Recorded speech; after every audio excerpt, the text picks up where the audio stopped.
Are you tired of phone holders that don't stay in place? Don't worry, we have the solution. This is a custom car phone holder specifically made for Mini 1000 from 1986 to 2000.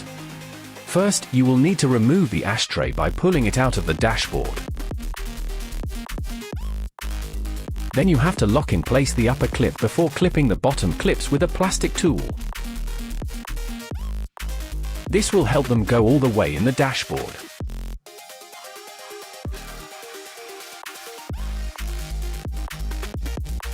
Then the system will adapt to your phone and hold it firmly to ensure stability while driving. To remove the phone holder, you can use the same plastic tool to pry it out.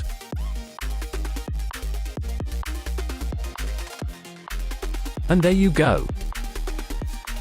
Order yours at rbmperformance.com.